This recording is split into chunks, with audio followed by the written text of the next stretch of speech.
আজকের ভিডিওটা তাদেরই জন্য যাদের এখনো হার্ট ডিজিজ হয়নি বা হার্ট ডিজিজ হওয়ার রিস্ক আছে। তারা কিভাবে হার্ট ডিজিজটাকে প্রিভেন্ট করবেন।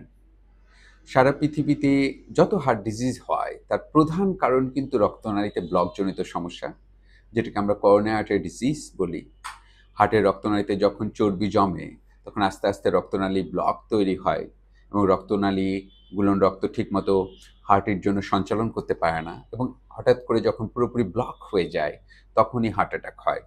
মূলত এই গ্রুপের জন্যই পৃথিবীতে অধিকাংশ রোগীর মৃত্যু হয়, এবং এতে দেখা যায় যে একসময় ব্রেনে স্ট্রোক করে, ব্রেনে রক্তক্ষরণ হয়, ব্রেনে রক্তনালী ব্লক হয়ে যায়। আমরা যদি খেয়াল করি কাদের হার্ট ডিজিজ হয়, এই গ্রুপের মানুষ যাদের দেখা যায় যে মাল্টিপল রিস্ক ফ্যাক্টর আছে তাদেরই মূলত হার্ট ডিজিজ হয়। যেমন ধরেন যাদের বয়স বেড়ে যাচ্ছে, হার্ট ডিজিজের রিস্ক বেড়ে যাচ্ছে। যারা মেল সেক্স পুরুষ রোগী, তাদের হার্ট ডিজিজের রিস্ক বেড়ে যাচ্ছে। মহিলাদের দেখা যায় যে মাসিক বন্ধ হওয়ার আগে পর্যন্ত রিস্ক কিছুটা কম থাকে। যাদের ফ্যামিলিতে হার্ট ডিজিজ থাকে তাদের হার্ট ডিজিজ হওয়ার রিস্ক বেশি থাকে। এবার যারা এশিয়ান পপুলেশনের ভিতরে বা এশিয়ান রিজনে আছে, আমাদের এই যে সাবকন্টিনেন্ট বাংলাদেশ, ভারত, পাকিস্তান, তাদেরও কিন্তু দেখা গেছে যে অল্প বয়সে হার্ট অ্যাটাক হওয়ার রিস্ক বেশি থাকে। কিন্তু এগুলো হচ্ছে আনমডিফাইবল রিস্ক ফ্যাক্টর। এগুলোকে আপনি কোনোভাবে মডিফাই করতে পারবেন না, কারণ আপনার বয়স বাড়বেই। আপনি মেল হলে মেলই থাকবেন, আপনি ফিমেল হলে ফিমেলই থাকবেন, বা আপনার ফ্যামিলি হিস্ট্রি থাকলে এটাকে কোনোভাবে মডিফাই করা যাবে না। কিন্তু যেটা সবচেয়ে গুরুত্বপূর্ণ, কিছু মডিফায়েবল রিস্ক ফ্যাক্টর আছে, যেগুলোকে আমরা, যে রিস্ক ফ্যাক্টরগুলোকে আমরা চাইলেই মডিফাই করে আমরা আমাদের হার্ট ডিজিজটাকে প্রিভেন্ট করতে পারি। তাহলে কি কি মডিফায়েবল রিস্ক ফ্যাক্টর আছে যেগুলোর কারণে হার্ট অ্যাটাক হয়? এর ভিতরে একটা অন্যতম কারণ হচ্ছে প্রেশার। তারপরের কারণটা হচ্ছে ডায়াবেটিস। তারপরের কারণটা হচ্ছে যাদের রক্তে উচ্চমাত্রায় কোলেস্টেরল থাকে। আরেকটা কারণ হচ্ছে ধূমপান। আরেকটা কারণ হচ্ছে যাদের ওজন বেড়ে যাচ্ছে। আরেকটা অন্যতম কারণ হচ্ছে যারা নিয়মিত হাঁটেন না বা সেডেন্টারি লাইফস্টাইল লিড করেন।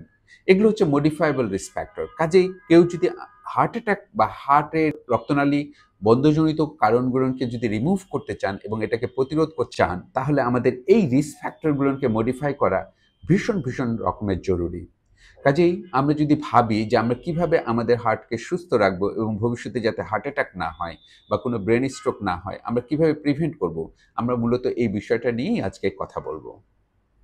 তাহলে সবচেয়ে গুরুত্বপূর্ণ হচ্ছে আমাদের ধূমপান ছেড়ে দিতে হবে। রিসার্চ বলে আপনি যদি ধূমপান ছেড়ে দেন বা ধূমপান না করেন বা জর্দা বা সাদা পাতা না খান, তাহলে হার্ট ডিজিজ বা ব্রেন স্ট্রোক হওয়ার রিস্ক সিগনিফিক্যান্ট মাত্রায় কমে যায়।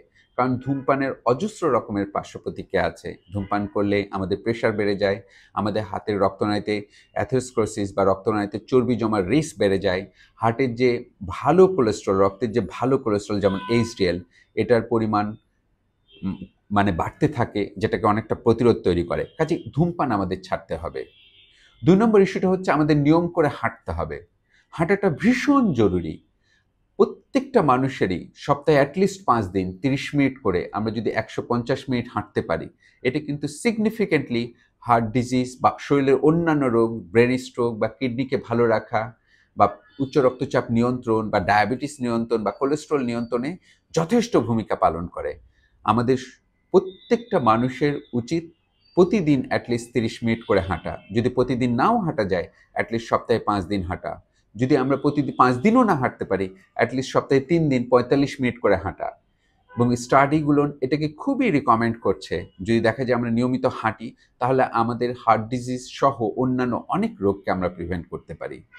৩ নম্বর ইস্যুটা হচ্ছে একটা পরিমিত ঘুমানো।